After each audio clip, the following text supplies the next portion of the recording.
Fletcher. Now sit back and prepare to be entertained.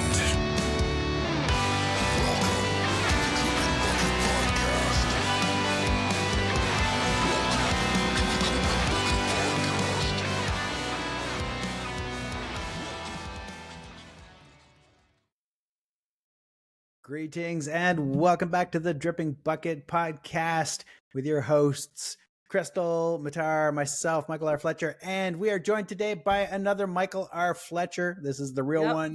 The second. He is here to explain life, the universe, and everything. I should have consulted with you me. ahead of time what the story was. Yeah, do we have a story? Yes. Yeah. So, Dyrk, thank you for joining us today. Thank you for having me. It's been a long time. It has been. So, we haven't podcasted together since the Wizards, Warriors, and Words days. Yeah. Or the Wizened Nerds, Warriors, and Wombats. Yeah. Worms. Was that the alt title? Yeah. Yeah. For when you were especially interested in antagonizing poor Jed.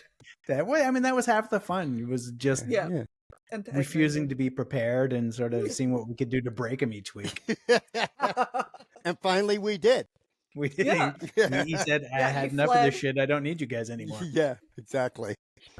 He used us and tossed us aside. Good for him. We love to see it. We love to see it glow up. So, Dyrk, what have you been up to lately? Oh, boy. I'm just going to go ahead and just tell you my whole life story. Okay. Yeah, go for it. I'm ready. So when he was a child. I was born. No. So the last few years have been pretty crazy. I've been, my father has Alzheimer's. So I decided to stay at my folks' house, which is where I am right now, in my office in the basement. And renovate and clear out. We filled 4 dumpsters and had 4 sales. Oh, is that what what those big containers were for? Not. Yes. Was that last year? That was. It's been a few years now. It's hard to keep track of time, and I also co-signed for a home equity line of credit at that time, and we did a lot of renovation in the house, including this basement. But the bathrooms, like there was a clawfoot tub. My dad can't get in and out of a clawfoot tub. He'll be 88 next month. But then he also, after I decided to do that and stay and take care of them, he was diagnosed with cancer. Oh, geez. Multiple myeloma cancer in the spine and in the in his hip bones. So there was a year of he was sleeping 2 hours a day, or you're awake 2 hours a day, but a lot of like getting into the bathroom and cleaning up after and that kind of thing. And meanwhile, I had contracted with Wraithmark. I had finished the final book in the Paternus series, War of Gods.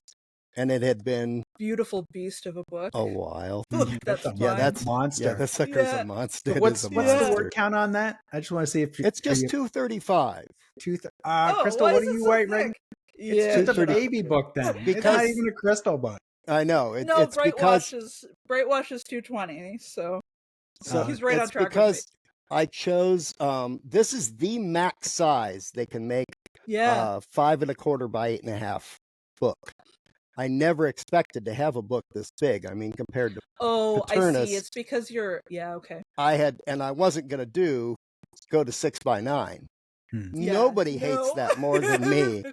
Yeah, it's just the most insane. Had you out in town square. I would have been tarred and feathered. I would have been drawn and quartered. All of those things. But so I had to really.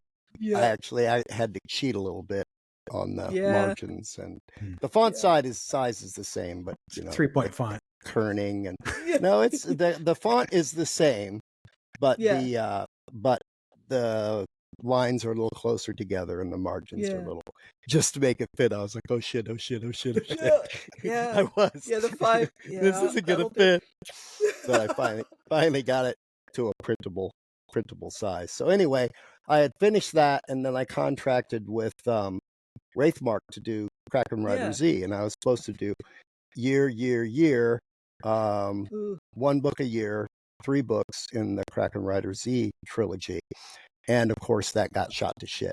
We're in year 4, and there's 1 book out because of all these things, and then my mother had shingles around the eye, and she was out for 2 months. So it was just me taking care of my dad, doing all my work from the kitchen table upstairs. And now she's had a couple of TIAs, small strokes, mini strokes. And she's okay, but we're keeping an eye on her, and she has a weird little thing in her heart. They're trying to figure out what that is. My dad is actually at the hospital again today because he's insisting there's something wrong with him. There's something wrong with me.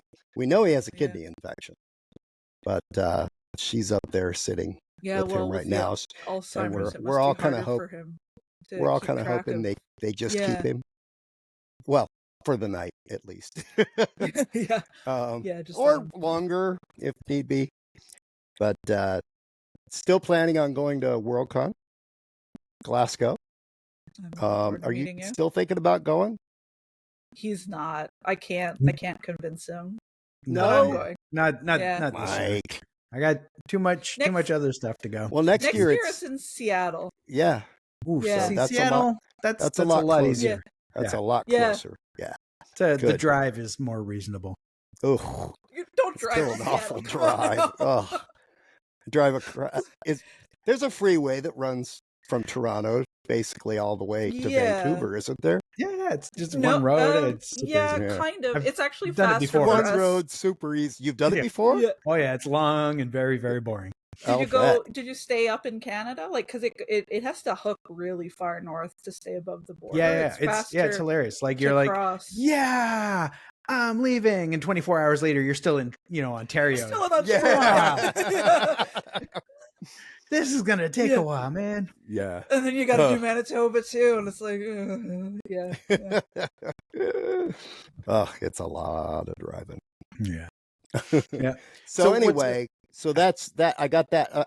Go ahead. You were going to ask. No, I was just going to ask, what's going with book 2 on the. So I did. I finally got Kraken Rider Z done. Mm-hmm. Here it is. That came out last year, right? And this is a co-writing thing with David Estes, and he acts more as like a really hands-on senior editor. Like an editor would be, and he's just that makes sense. He's amazing. Working with him has been fantastic. And book 2 is going to be 1 month late turning it in. It had to be turned into Audible because we did a pre-sale to Audible because both David and Bryce have sold a lot of audiobooks. Yeah. With like Podium and Audible. That they got us a 6-figure deal. Just for the audiobook rights for the trilogy, which is really nice. And I got a great deal with Wraithmark, much better than anything I would have gotten with anything trad, which is one of the reasons I went with it, plus the opportunity to work with Bryce and David. For those who don't know, Bryce O'Connor runs Wraithmark Entertainment. Yeah. David Estes, the author of the Fake Marketing King Ball trilogy, and his new one is something else. It's a new, or not trilogy, series. They're like 5 books each. So it's book 2, and I've got 130 or 152,000 words out of 175. It has to be. That's by contract. Is done. And has been now edited by Taya Greylock. Latham. Yep. Does all that for Wraithmark, and David actually has just read up to there. Now our big question now is, how do we wrap it up Stick the landing. in 23,000 words, right? Yeah. And this is how all my books go. I did not know where book one was going to end of Paternus until I was well over 3/4 of the way through. That's Same comforting. thing. Yeah. It's really comforting for me. Same thing. You have the same issue.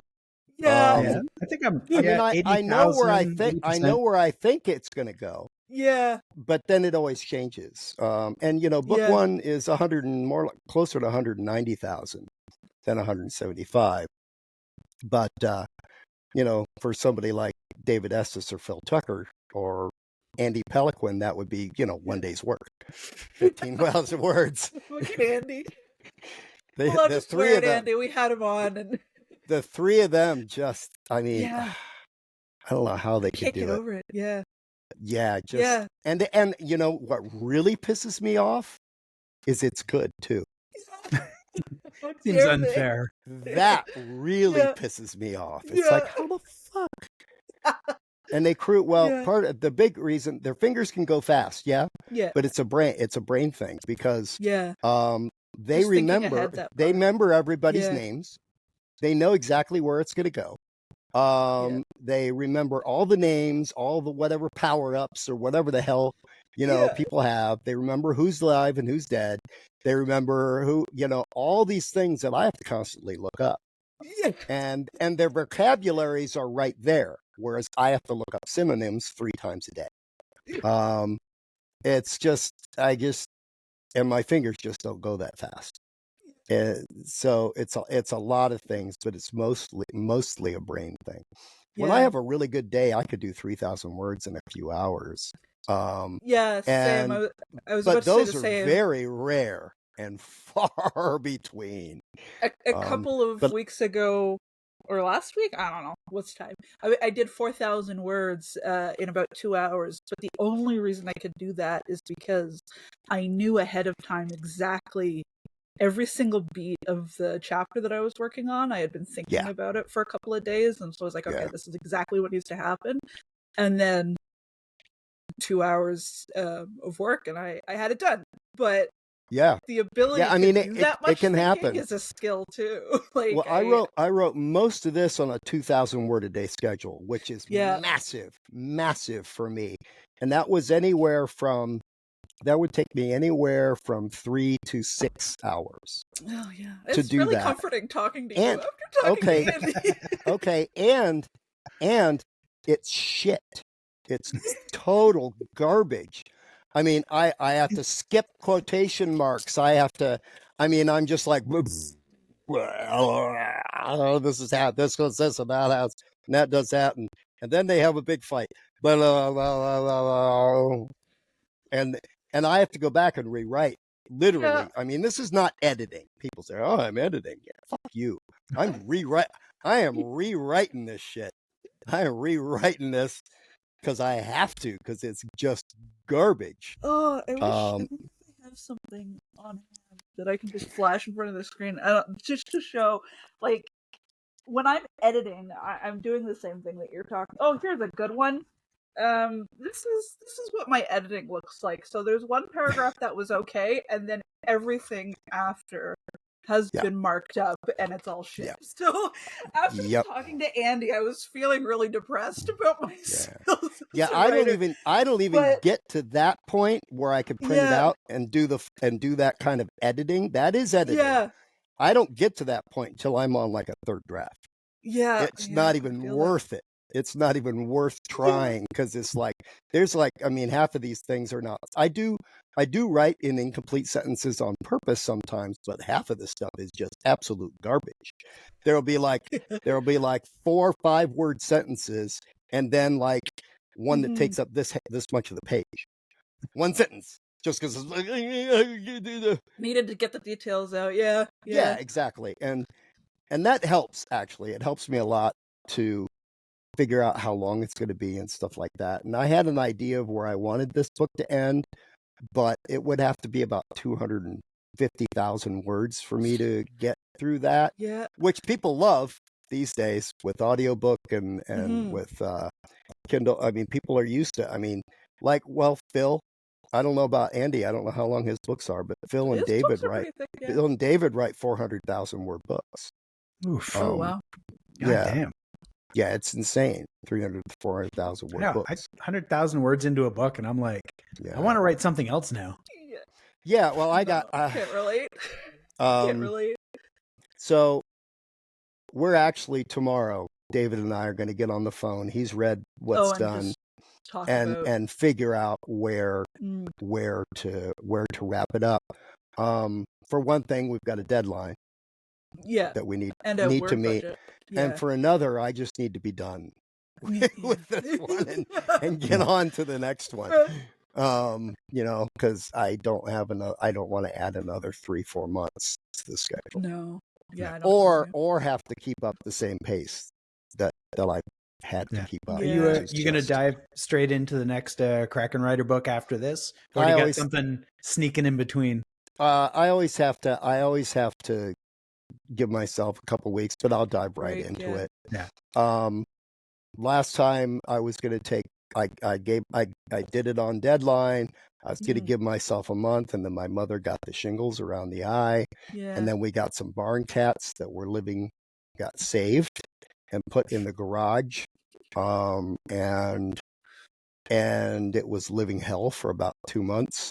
So it was, instead of a 1 month, it was more like a 3-month break, which is kind of part of the reason I'm behind now. I got a real late start, but yeah, I'll dive in. But I did just take, once I delivered the 150,000 words to Rafe Marked and to David, I took a week to write up a new short story. I had to pivot immediately and start the next day writing a short story for Sean Speakman at Grim Up Press. Oh yeah, I had forgotten all about that anthology. I thought you were supposed to be in that. And just yesterday, I sat down and put everything aside. Was like, okay, fuck, I need a short story. So yesterday, I sketched out just a strange story, but I have an idea at least now. Okay, good. That was due Saturday.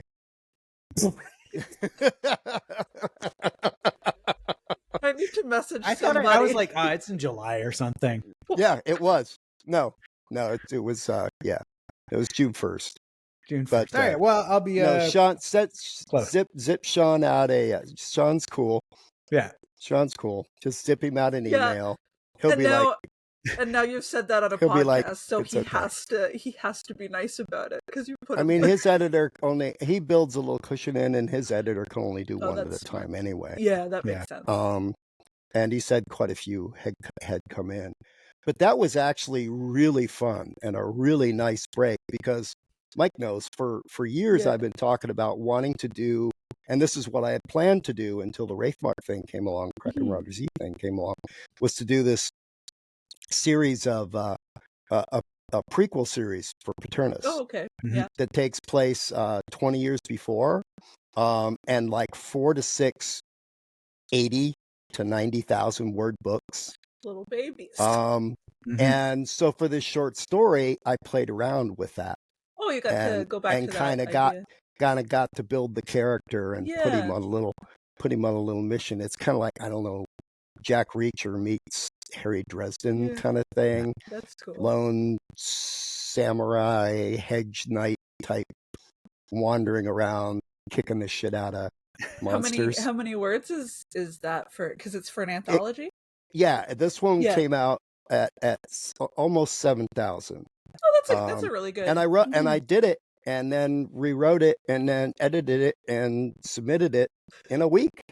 Usually it takes me 2 weeks. Tiny project. I'm like, I did it. This is crazy. I was only 1 day late. I turned it in Saturday, and I got it in way before Fletcher did. I'm feeling guilty. I was like, I'll start on it next week, but maybe I'll be writing after this. I guess.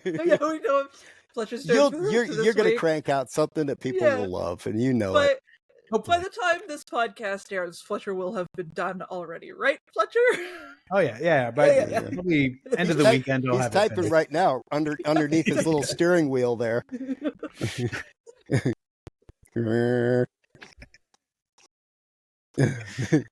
So yeah, you could do it, Mike. Don't worry. But Yeah. that was really fun, and I'm like even more excited about doing that now. And what I want to do is just kind of write maybe 2 or 3 of them, and then release them every 3, 4, or 5 months or something like that. 6 books, and maybe do like 2 audiobooks. Like like offer them as bundles? 2 or 3 books, and then 2 or 3 books to make them a little longer. And that I think I'm gonna have a blast doing it, and I already know what the whole arc is and the whole story. 60,000 words is such a great novel length because it feels like you've written half a book, and then you're like, boom, I'm done.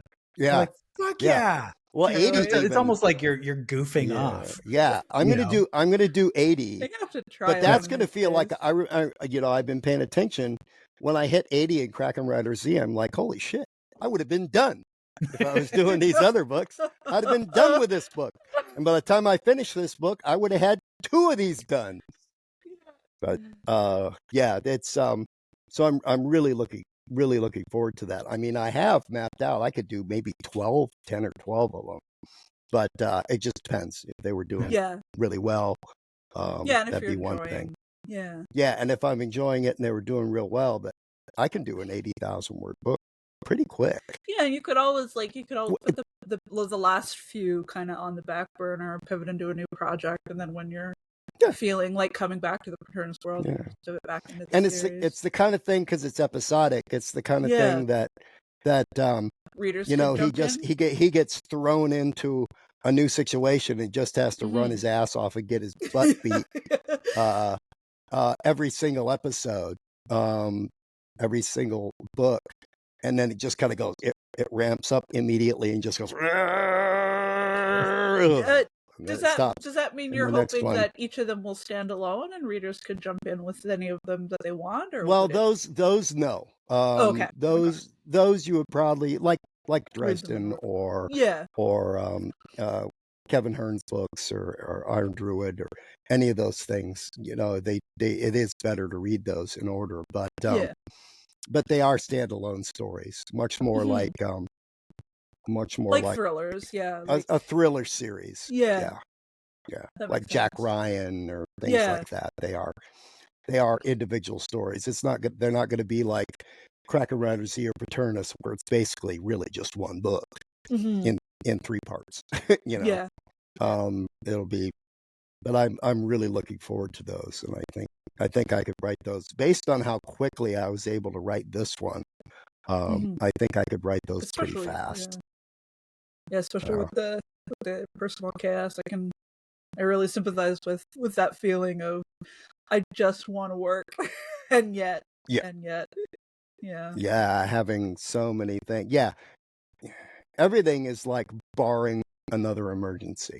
There's always seems to be something. Plus, my folks live on 11.5 acres in a big old farmhouse. And it just turns to fricking jungle by the end of April. It's nuts. It's like you leave something unmowed for a week and you've got a 5 foot tree growing that you've got to like chop out with a mattock. It's just nuts. It's crazy. Now the horses are gone now.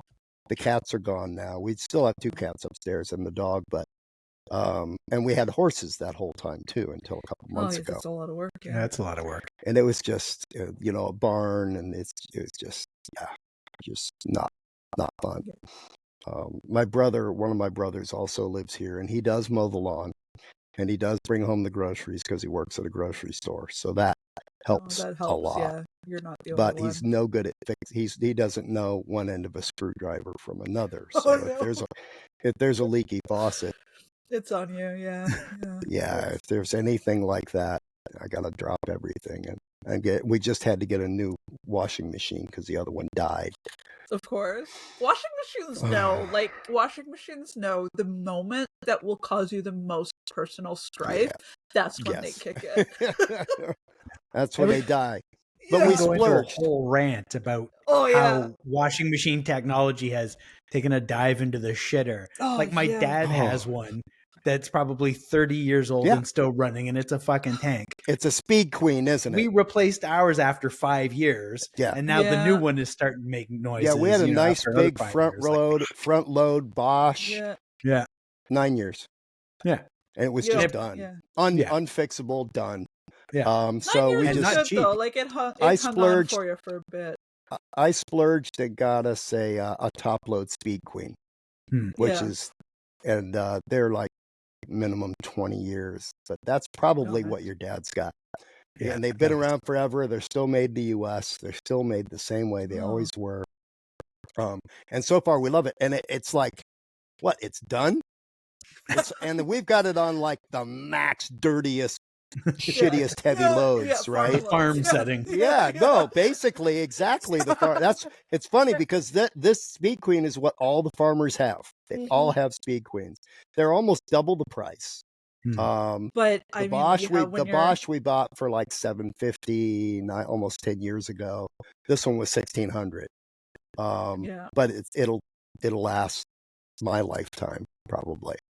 And it's just so fast too. It's like, what? It's done? That's so Yeah. valuable when you're Yeah. when you're dealing in farm clothes. Like I remember that struggle, Yeah. and I remember also like But we get did not- dirty. We did very not dirty. have a washing machine that was suitable for farm kids, and like the act of opening out the front of that machine about once a week and just like scooping all of the sand and the dirt and the mud out from the filter. Yeah, that I have PTSD from that washing machine. It was not suitable for farm Nah, kids. this thing, yeah. I just spent the morning installing it, and those things are fucking heavy. Yeah. But it weighs probably 50, 60 pounds less than that stupid frickin' Bosch. Oh. But I had to get the Bosch out, strap it to the big, dolly, truck dolly, and haul it out. I just hauled it out and shoved it in the barn because there's actually room in the barn now because we got rid of so much garbage. And we got rid of the hay that was in there because we don't have the horses anymore. So, and then installed it the other day. This seems like the perfect place to wrap an episode. Join us next week while we talk about washing machines. Yeah. And we'll talk about barn chores and well, you guys should come down. You guys should come down and stay. We've got guest rooms. Come down and chores to do. Come down and lots of chores to do. Come down and stay, and we'll do a special several episode series on writing washing machines and farm life. I grew up on a farm. I've shoveled enough shit and baled enough hay. I'm done. Oh, I didn't. Yeah, you did that too. Yeah. So you were on a trailer on the back behind a tractor with the baler and hottest lifting those day out in the summer. Yep. Which in Canada is what, 50 degrees Fahrenheit. What the fuck is so Fahrenheit? hot. No one It's even so knows. hot. That would be. I have my little handy dandy centigrade Fahrenheit thermometer. Right? There we go. 50 degrees would be 10. Yeah, no. Okay, admittedly, that is shorts weather for us.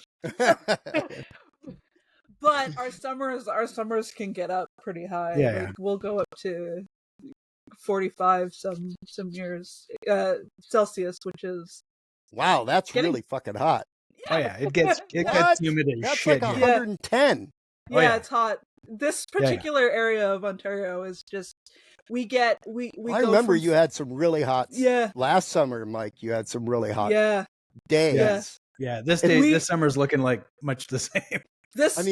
We'll get 100 degrees, but 100 degrees is rare. We'll go from and we could have 2 weeks of 90, and that sucks. Yeah. Like 100% humidity, 90 degrees, 90 to 100. We go from really minus 40 in the winter, which minus 40 Celsius is the same as minus 40 Fahrenheit, I think. Like that's where it looks like it's pretty close. Yeah, and then we can go up to 40 Celsius in the summer. We'll hit 0, -3 sometimes. That's pretty nice. Well, that's Fahrenheit. So Yeah, Zero. that's about 20, I think, minus 20. Yeah, minus 18.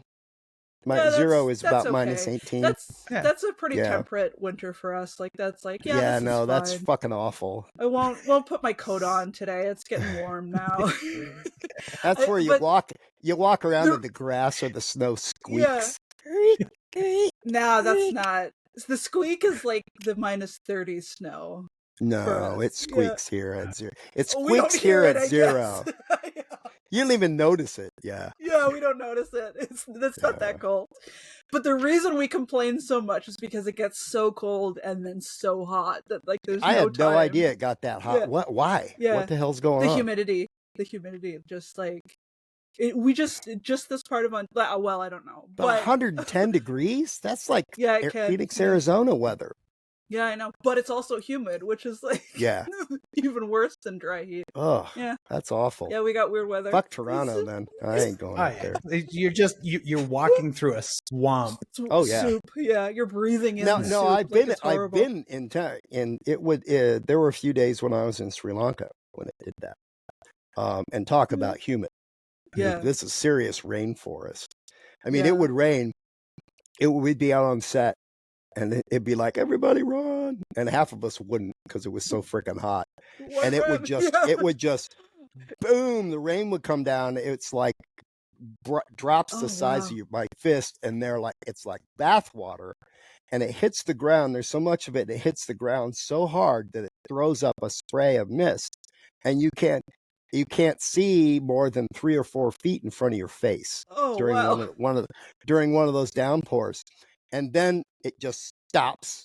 Like Florida, sometimes it'll just come in and it's gone.